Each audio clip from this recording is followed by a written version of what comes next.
The morning mist clung to the Virginia countryside like smoke from a dying fire.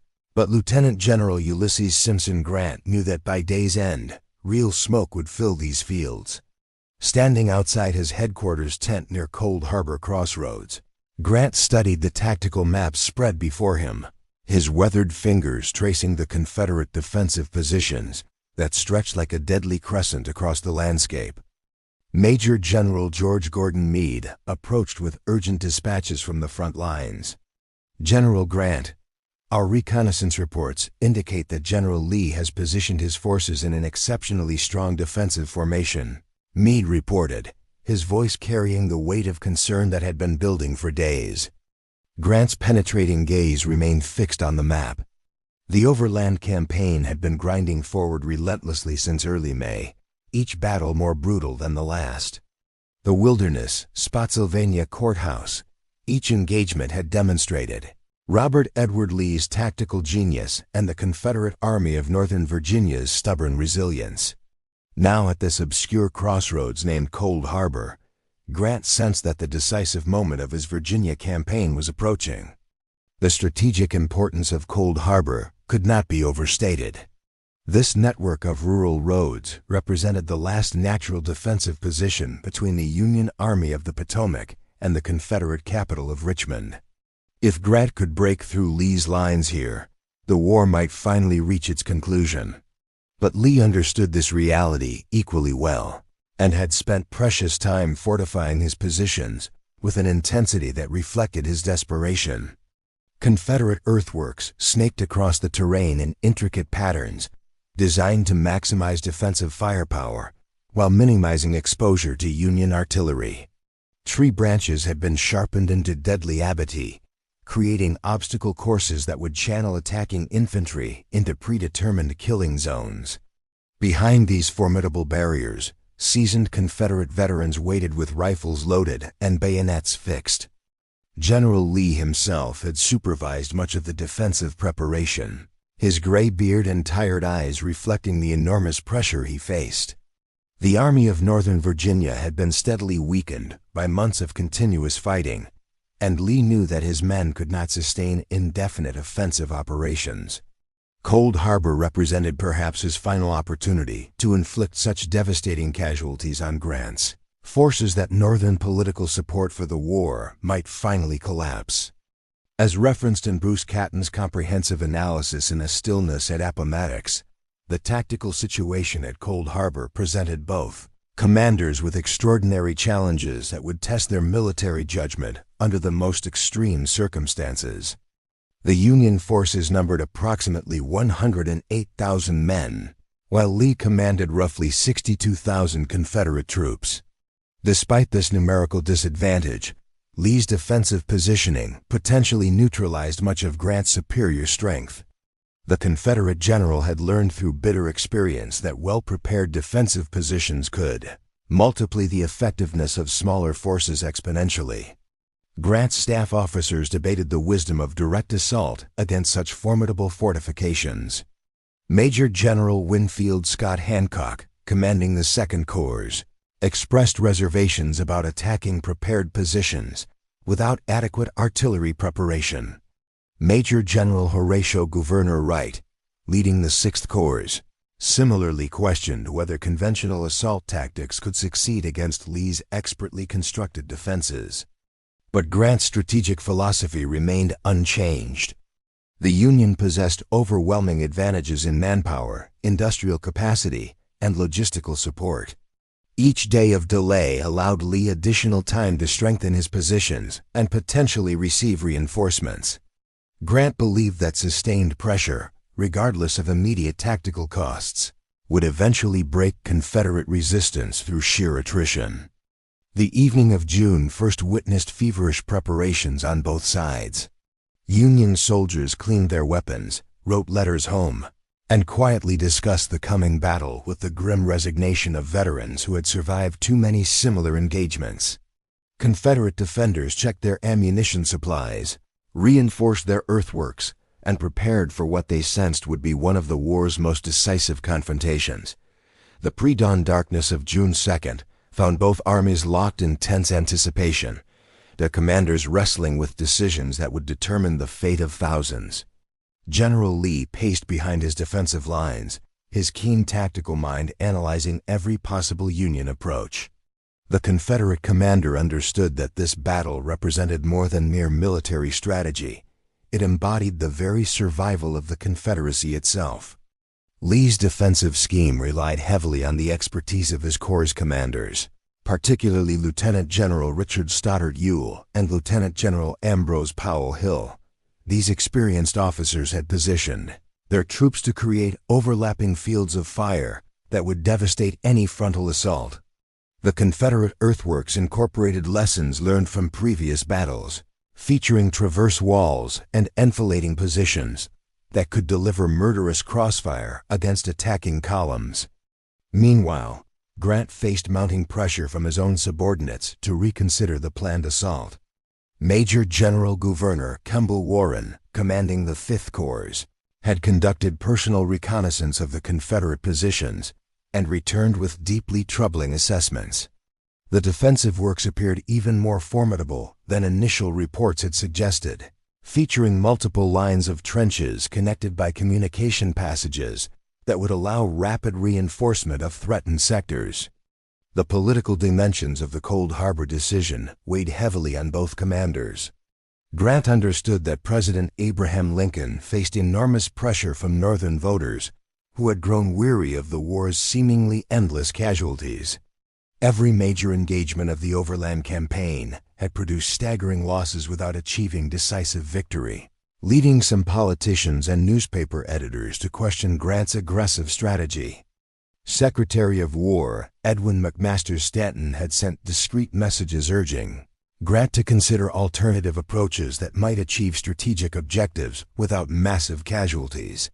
However, Grant remained convinced that only sustained offensive pressure could break Confederate resistance before the upcoming presidential election, potentially change Northern political dynamics. Lee faced equally complex political pressures from Richmond.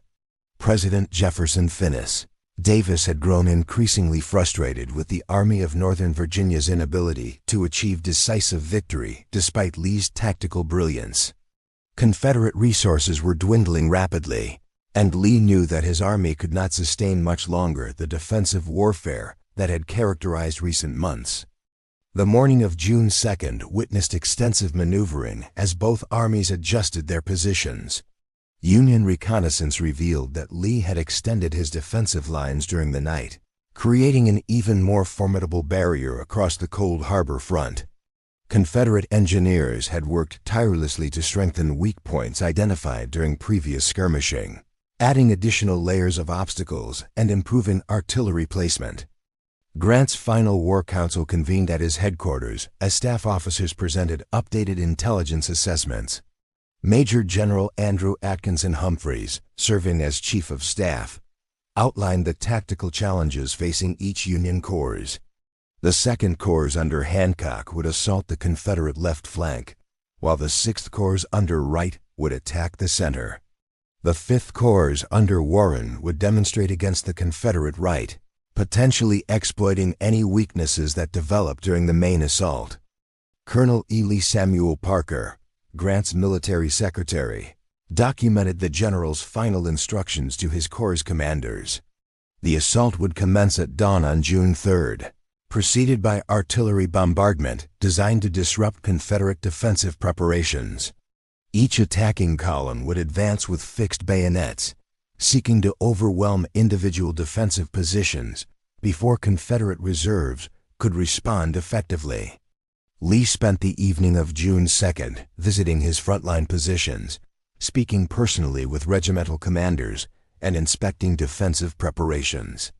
The Confederate general possessed an intuitive understanding of his soldiers' morale and capabilities, and he sensed their determination to defend their positions against overwhelming odds. Veterans of Gettysburg, Chancellorsville, and countless smaller engagements, these men had developed supreme confidence in their defensive abilities. As referenced in Douglas Southwell Freeman's authoritative biography, R. E. Lee, the Confederate commander's tactical preparations at Cold Harbor represented the culmination of 3 years of defensive innovation and battlefield experience. The final hours before battle witnessed both armies settling into their appointed positions. Union soldiers distributed ammunition, checked their equipment, and received final instructions from company officers.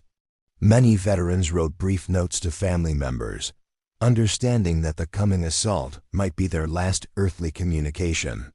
The experienced soldiers recognized the signs of impending catastrophe, having participated in too many similar attacks against prepared positions. Confederate defenders made final adjustments to their weapons and reviewed fields of fire that had been carefully measured and marked during previous days. Officers ensured that ammunition was properly distributed and that communication systems functioned effectively. The defensive positions buzzed with quiet activity as thousands of men prepared for what they sensed would be one of the war's most brutal engagements. Both Grant and Lee understood that June 3rd would likely determine the immediate future of their respective causes, setting the stage for what would become one of the Civil War's most controversial and tragic battles. The first gray light of dawn revealed the terrible beauty of two armies prepared for mutual destruction. Across the Cold Harbor battlefield, nearly 170,000 men waited in tense silence as the final minutes before assault ticked away. The morning air carried the scent of dew-dampened earth, mixed with gun oil and nervous perspiration from thousands of soldiers who understood they were about to participate in something historically significant and potentially catastrophic.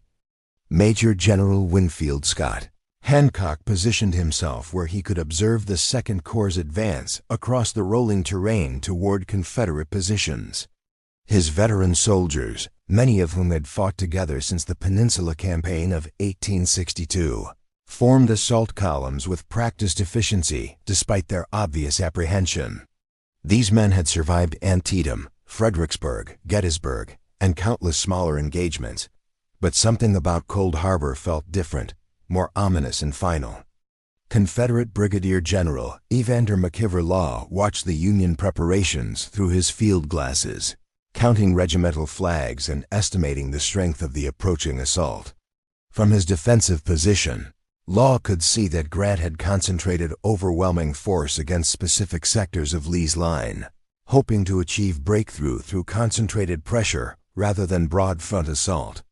The Confederate general quickly dispatched messengers to alert adjacent units about the impending attack's probable direction and intensity.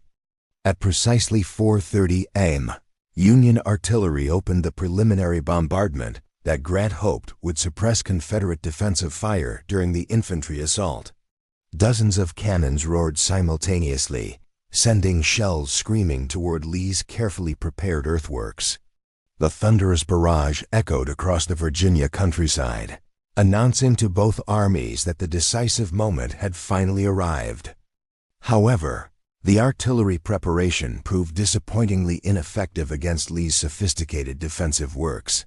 Confederate engineers had designed their positions to minimize exposure to artillery fire, incorporating covered trenches and reinforced bunkers that provided excellent protection against shell fragments. Most Union projectiles either overshot their targets or exploded harmlessly against earthen log barriers that absorbed the impact without significant damage. Colonel Joshua Lawrence Chamberlain, commanding a brigade within the 5th Corps, observed the artillery bombardment's limited effectiveness with growing concern. Chamberlain's experience at Gettysburg had taught him to recognize when tactical conditions favored defensive forces, and everything about Cold Harbor suggested that Lee held decisive advantages. The Confederate positions appeared even stronger than those at Marye's Heights during the disastrous Fredericksburg assault of 1862. As the artillery preparation concluded, Union infantry began their advance across open ground toward Confederate earthworks. The attacking columns moved with grim determination, their regimental flags snapping in the morning breeze as thousands of men marched toward what many sensed would be their deaths. Officers rode alongside their troops, shouting encouragement and tactical instructions, while privately acknowledging the assault's slim chances of success. Confederate defenders watched the Union advance with professional admiration tinged by sympathy for their opponent's courage. Veteran soldiers recognized the extraordinary bravery required to assault prepared positions across open terrain, even as they prepared to defend their lines with maximum firepower. Many Confederate riflemen had fought Union troops so frequently that they felt personal respect for individual enemy units, while remaining absolutely committed to defeating their attacks. The first Confederate volleys erupted when Union forces reached predetermined range markers that had been carefully established during previous days. Thousands of rifles fired simultaneously, creating rolling thunder that drowned out individual sounds of battle. The carefully coordinated defensive fire cut through Union assault columns like invisible scythes, dropping hundreds of men within seconds of the first discharge. Major General John Brown Gordon, commanding Confederate forces in a critical sector, coordinated his defensive fire with deadly precision. Gordon's men had prepared interlocking fields of fire that left no safe passage for attacking infantry, creating zones of destruction that channeled Union forces into predetermined killing areas. The Confederate general's tactical expertise, developed through years of combat experience, transformed his defensive position into a nearly impregnable fortress. Union assault columns staggered under the devastating Confederate fire but continued advancing with desperate courage. Regimental commanders urged their men forward despite mounting casualties, believing that only sustained pressure could overcome Lee's defensive advantages. The attacking soldiers displayed the kind of heroic determination that had characterized Union forces throughout the war, even when facing nearly impossible tactical situations. As referenced in Gordon Rhea's detailed military analysis Cold Harbor, Grant and Lee, May 27 through June 12, 1864, the opening phases of the battle demonstrated both the limitations of Civil War assault tactics and the effectiveness of well-prepared defensive positions. Within 30 minutes of the first assault, Union casualties mounted into the thousands while Confederate losses remained relatively light. The tactical reality of Cold Harbor was becoming apparent. Grant's frontal assault strategy had encountered Lee's most sophisticated defensive preparation, creating conditions that heavily favored the defending Confederate forces. The stage was set for one of the war's most lopsided and controversial engagements. The morning sun climbed higher above the Virginia battlefield, illuminating scenes of carnage that would haunt survivors for the remainder of their lives. Union assault columns, decimated by the initial Confederate volleys, regrouped and launched successive attacks against Lee's seemingly impregnable defensive positions. The courage displayed by Grant's soldiers bordered on the superhuman, as regiment after regiment advanced across ground already carpeted with their fallen comrades. Brigadier General Francis Channing Barlow, commanding a division within Hancock's 2nd Corps, led his men in a desperate attempt to breach Confederate lines near the Watt House. Barlow's troops, veterans of numerous previous engagements, advanced with fixed bayonets through withering defensive fire that claimed casualties faster than reinforcements could fill the gaps. The general himself fell wounded during the assault, struck down by Confederate rifle fire that seemed to come from every direction simultaneously. Confederate Major General Robert Frederick Hoke watched the repeated Union attacks with professional admiration for his opponents' persistence despite overwhelming tactical disadvantages. Hoke's North Carolina troops had constructed defensive positions that maximized their firepower while providing excellent protection against return fire. The Confederate general coordinated his defense with methodical precision, shifting reserves to reinforce threatened sectors while maintaining devastating fire against each Union assault wave. The tactical reality of Cold Harbor became increasingly apparent as morning progressed. Union forces faced the impossible task of crossing open ground under concentrated fire from defenders who possessed every possible advantage. Confederate earthworks incorporated multiple defensive lines, communication trenches, and artillery positions that created overlapping fields of fire covering every possible approach route.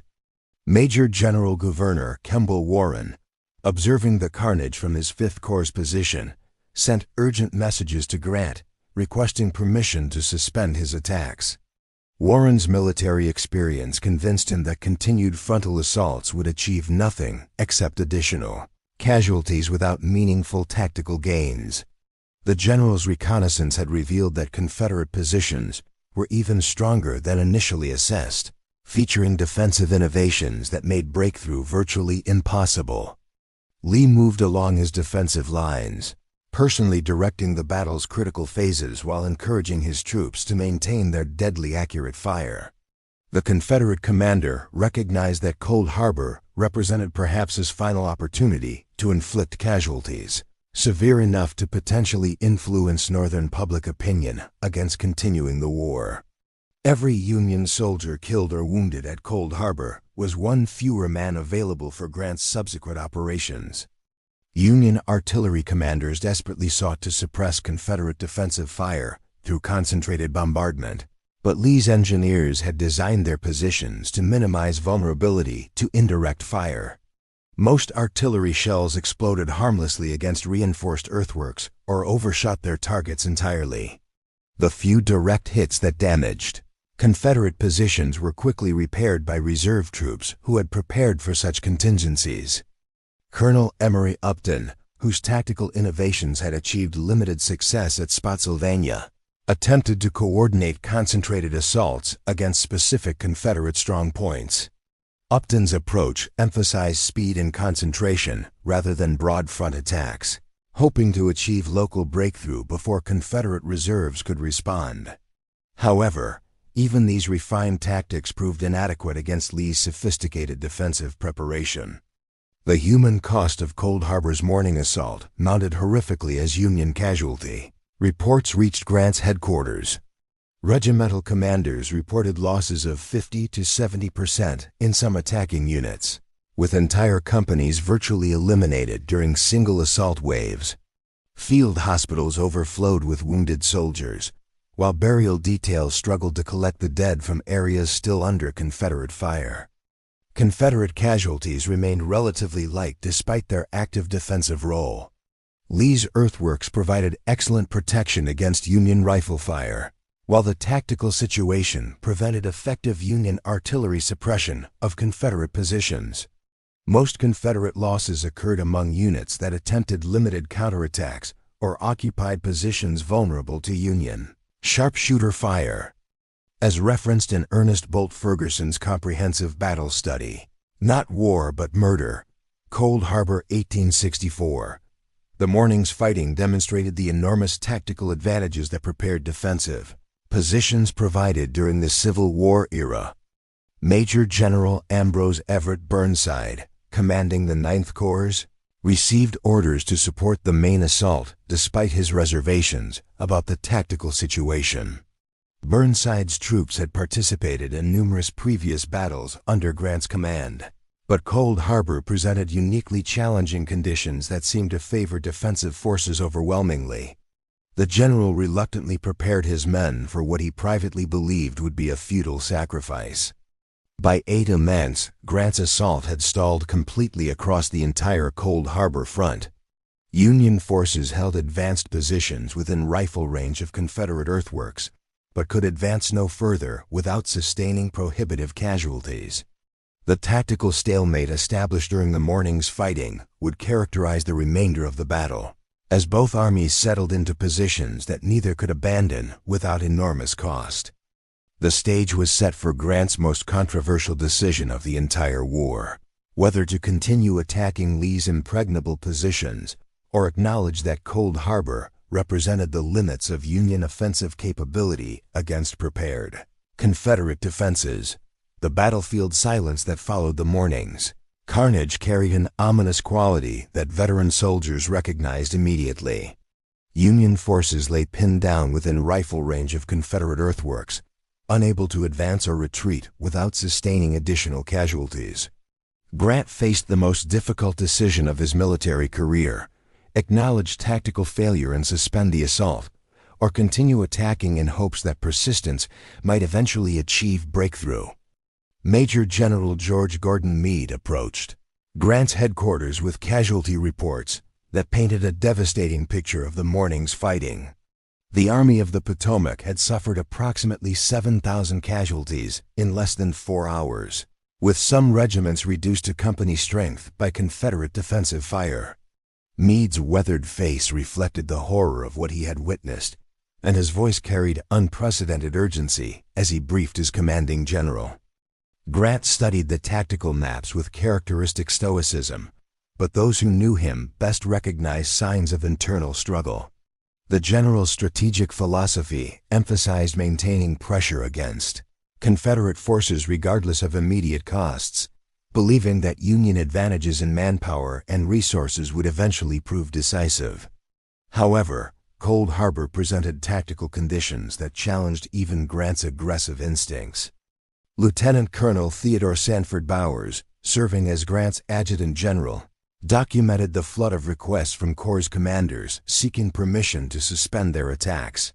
Warren, Hancock, Wright, and Burnside had all reported that continued assault against Lee's positions would achieve nothing except additional casualties without meaningful tactical gains. The unanimous assessment from Grant's subordinates carried enormous weight in his decision-making process. Confederate observers watched Union forces with professional interest, recognizing that Grant faced an impossible tactical situation. Lee's defensive positions had proven even more effective than anticipated, creating conditions that heavily favored Confederate forces despite their numerical inferiority. Confederate soldiers began to sense that Cold Harbor might represent a decisive victory that could potentially influence Northern political support for the war. The political implications of Cold Harbor weighed heavily on Grant's mind as he considered his options. President Lincoln faced mounting pressure from Northern voters who had grown weary of the war's enormous casualties without decisive victory. Each major engagement of the Overland Campaign had produced staggering losses while Lee's army remained intact and dangerous. Grant understood that another tactical failure might provide ammunition for Lincoln's political opponents who advocated negotiated settlement. Secretary of War Stanton's recent communications had emphasized the importance of achieving decisive results before the upcoming presidential election. Northern public opinion was increasingly influenced by casualty reports from Virginia, and Grant recognized that his military reputation depended largely on demonstrating tangible progress toward ending the war. Cold Harbor represented both an opportunity and a potential disaster for Union strategic objectives. Despite the tactical evidence against continued assault, Grant reluctantly ordered renewed attacks against Confederate positions. The general's decision reflected his fundamental belief that sustained pressure would eventually break Confederate resistance, even if individual battles produced disappointing results. Grant's strategic vision encompassed the entire war rather than single engagements, leading him to accept tactical losses in pursuit of broader strategic objectives. Major General Winfield Scott Hancock received Grant's orders with barely concealed dismay, recognizing that additional attacks would accomplish nothing except increased casualties among his veteran troops. Hancock's Second Corps had already suffered devastating losses during the morning assault, and the general understood that his remaining effective strength was insufficient for meaningful offensive operations against prepared positions. The renewed Union assault began at approximately 10 a.m., featuring coordinated attacks across multiple sectors of Lee's defensive line. However, the tactical conditions remained unchanged from the morning's fighting, with Confederate earthworks providing overwhelming advantages to defending forces. Union troops advanced with grim determination, but achieved no greater success than previous attacks had accomplished. Confederate artillery, positioned to provide enfilading fire against Union assault columns, inflicted additional casualties on attacking forces while remaining relatively immune to counter-battery fire. Lee's defensive scheme incorporated lessons learned from previous battles, featuring artillery placement that maximized defensive firepower while minimizing exposure to Union suppression efforts. As referenced in Noah Andre Trudeau's detailed military history, The Last Citadel, Petersburg, Virginia, June 1864 through April 1865, Grant's decision to continue the Cold Harbor assault, despite obvious tactical failure, represented one of the war's most controversial command decisions. By noon, Union casualties exceeded 10,000 men, while Confederate losses remained under 1,500. The disparity in casualties reflected the enormous tactical advantages that defensive positions provided during Civil War engagements, particularly when defending forces had adequate time to prepare sophisticated earthworks. Grant's aggressive strategy had encountered Lee's most effective defensive preparation, creating conditions that heavily favored Confederate forces.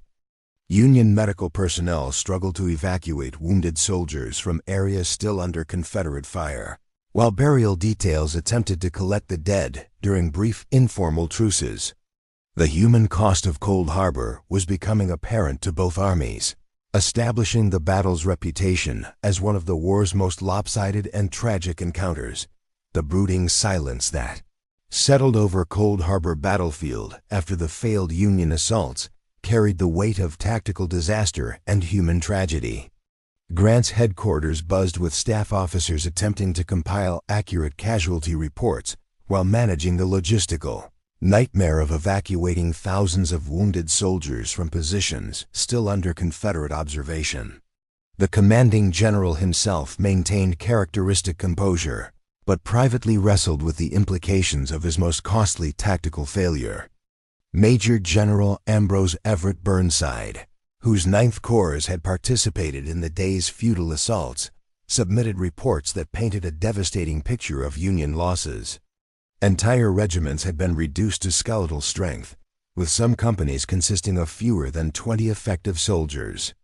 The veteran troops who survived displayed the hollow-eyed exhaustion of men who had witnessed wholesale slaughter without achieving meaningful tactical objectives. Confederate forces maintained their defensive positions with professional vigilance while privately celebrating their decisive tactical victory.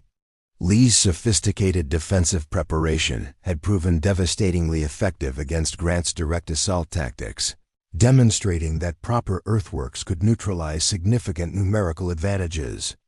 Confederate soldiers who had endured months of retreat and defensive fighting finally experienced the satisfaction of inflicting decisive defeat on their persistent opponents. The political ramifications of Cold Harbor began reverberating throughout the North as newspaper correspondents filed reports describing the battle's lopsided casualty figures. Editorial writers who had previously supported Grant's aggressive strategy began questioning the wisdom of frontal assaults against prepared positions. Northern public opinion, already strained by months of enormous casualties without decisive victory, showed signs of potential collapse under the weight of Cold Harbor's tactical disaster. President Lincoln received preliminary casualty reports with characteristic stoicism, but privately agonized over the human cost of Grant's failed offensive.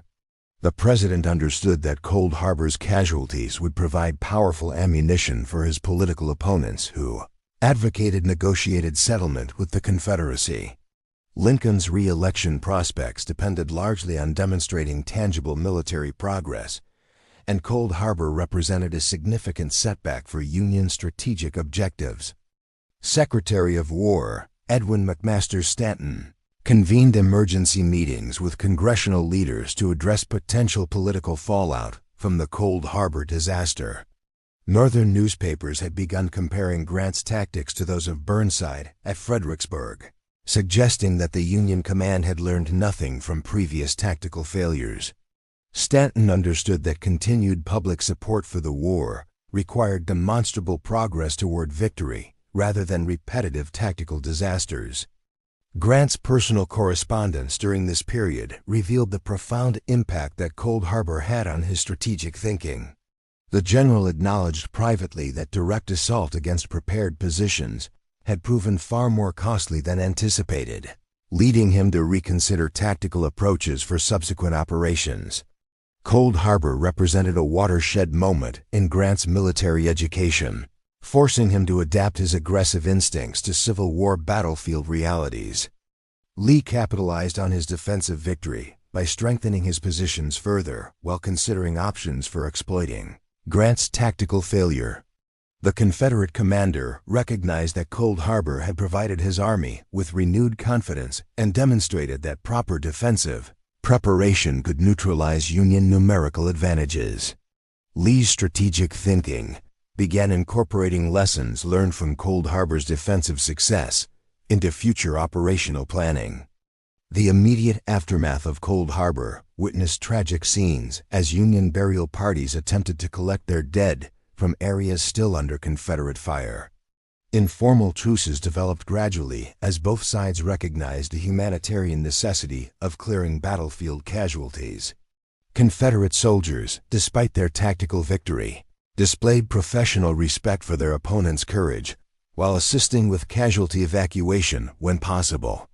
Union field hospitals struggled to process the enormous influx of wounded soldiers, with medical personnel working continuously to save lives while lacking adequate supplies for such massive casualties.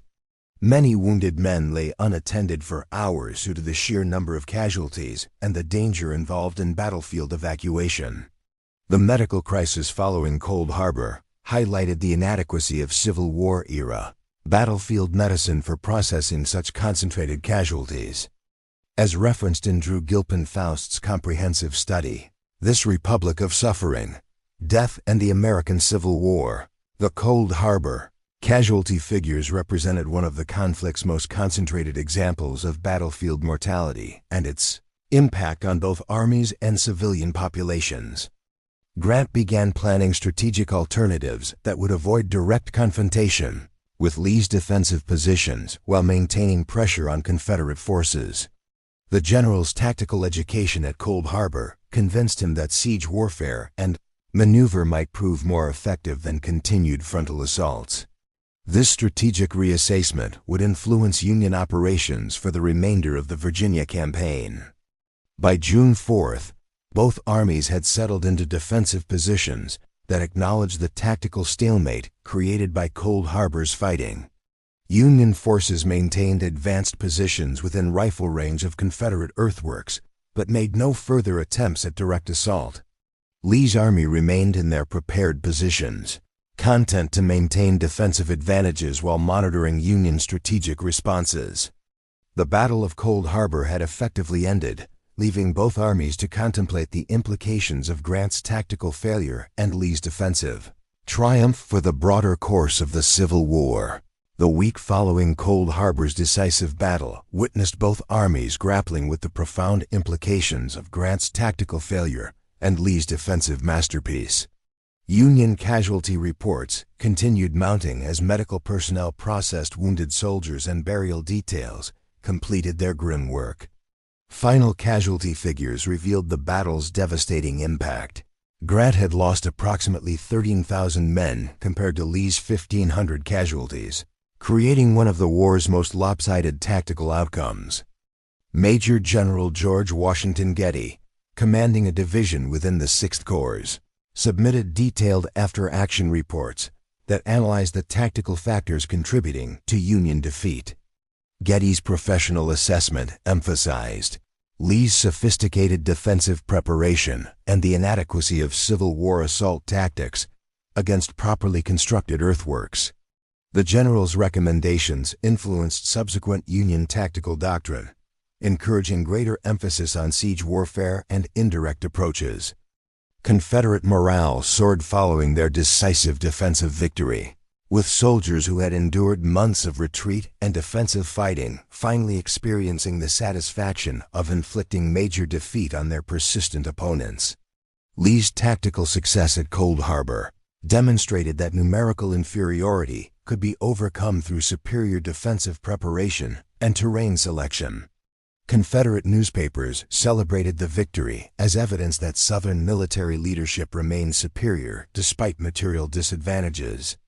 The strategic implications of Cold Harbor extended far beyond immediate tactical results, influencing both Grant's operational planning and Lee's defensive strategy for subsequent campaigns.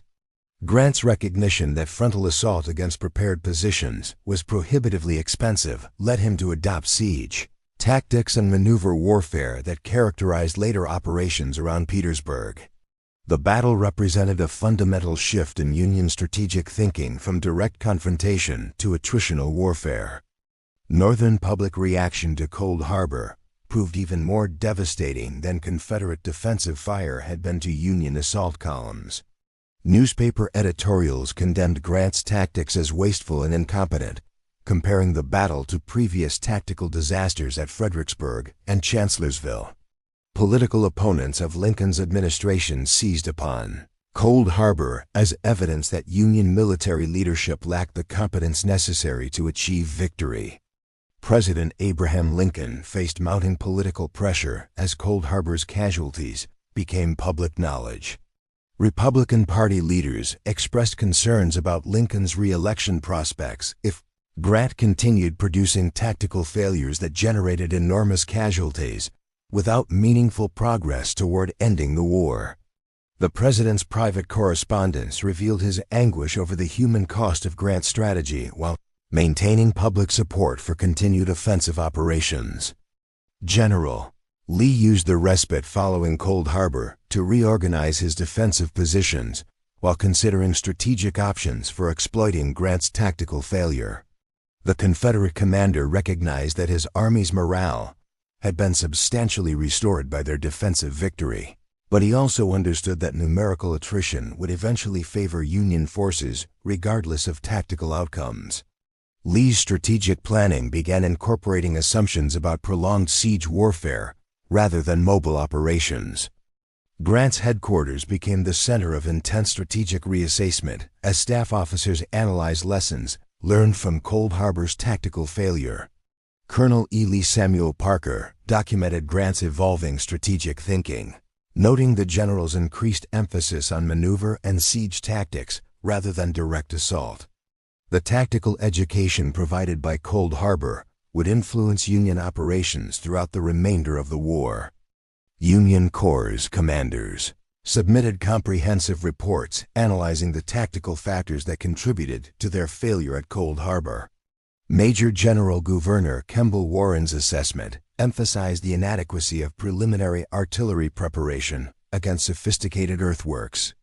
Major General Winfield Scott Hancock's analysis focused on the coordination challenges involved in large-scale assault operations against prepared positions. Confederate engineering officers studied their defensive success at Cold Harbor to identify principles that could be applied to future defensive positions. The battle demonstrated that properly constructed earthworks could multiply defending forces' effectiveness exponentially, leading to refined Confederate defensive doctrine for subsequent campaigns. Lee's engineers developed standardized defensive construction techniques based on Cold Harbor's proven effectiveness. The international implications of Cold Harbor proved significant for Confederate diplomatic efforts to secure European recognition and support. British and French observers noted Lee's tactical brilliance in defeating numerically superior Union forces, reinforcing European perceptions that Confederate military leadership remained formidable despite material disadvantages. However, Grant's ability to sustain enormous casualties while maintaining operational effectiveness also impressed European military analysts.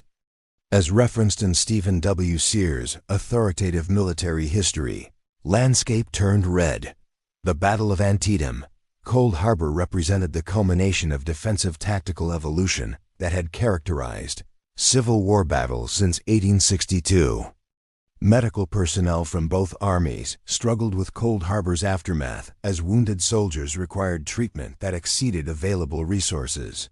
Union field hospitals processed unprecedented numbers of casualties while lacking adequate surgical supplies and personnel. Confederate medical services, despite their limited resources, assisted with humanitarian efforts to treat wounded Union soldiers who could not be evacuated immediately.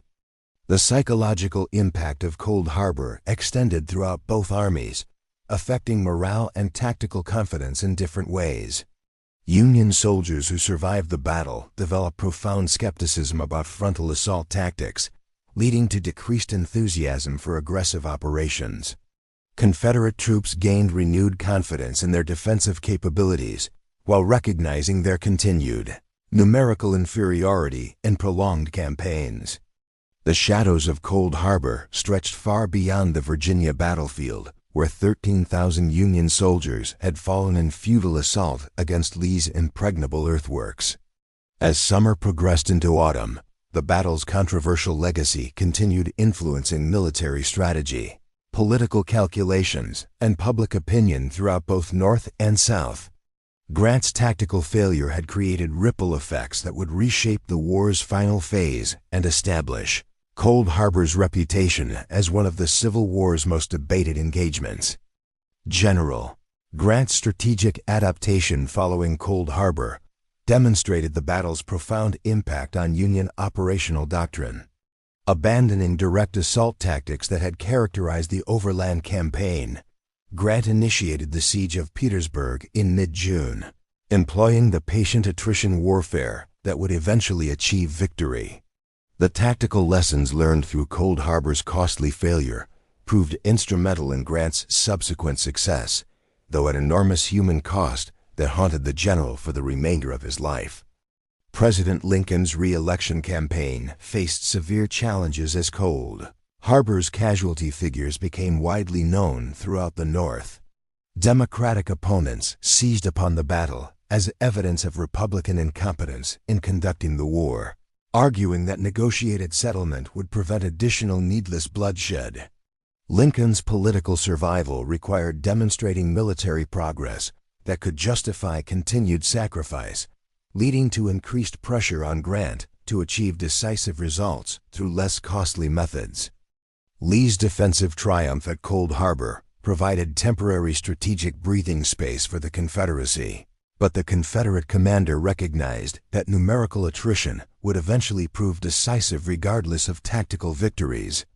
The Army of Northern Virginia's relatively light casualties at Cold Harbor helped maintain combat effectiveness, but Lee understood that his forces could not indefinitely sustain defensive warfare against Grant's overwhelming material advantages.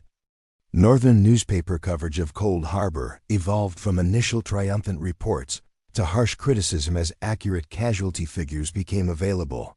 Editorial writers who had previously supported Grant's aggressive strategy began questioning the wisdom of frontal assaults against prepared positions.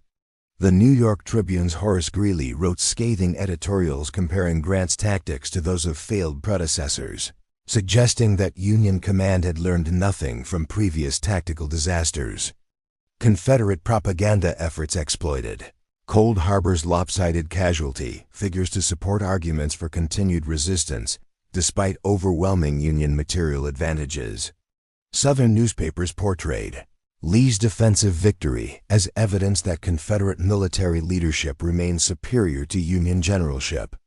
However, Confederate political leaders privately recognized that tactical victories could not compensate for the South's deteriorating strategic position. The international diplomatic implications of Cold Harbor proved complex and contradictory for both belligerents. European observers noted Lee's tactical brilliance in achieving decisive defensive victory against numerically superior forces, reinforcing perceptions of Confederate military competence. Simultaneously, Grant's ability to sustain enormous casualties while maintaining operational effectiveness impressed foreign military analysts who recognized Union strategic advantages. Union military education incorporated Cold Harbor's lessons into tactical doctrine for subsequent operations. Staff officers analyzed the battle's failure to identify factors contributing to tactical defeat, emphasizing the inadequacy of Civil War assault tactics against sophisticated earthworks. These analytical efforts influenced Union tactical development throughout the war's remainder, encouraging greater emphasis on siege warfare and indirect approaches. Confederate defensive doctrine evolved significantly based on Cold Harbor's proven effectiveness against Union assault tactics. Engineering officers developed standardized earthwork construction techniques that maximize defensive firepower while minimizing vulnerability to Union artillery. Lee's defensive innovations at Cold Harbor influenced Confederate defensive strategy throughout subsequent campaigns.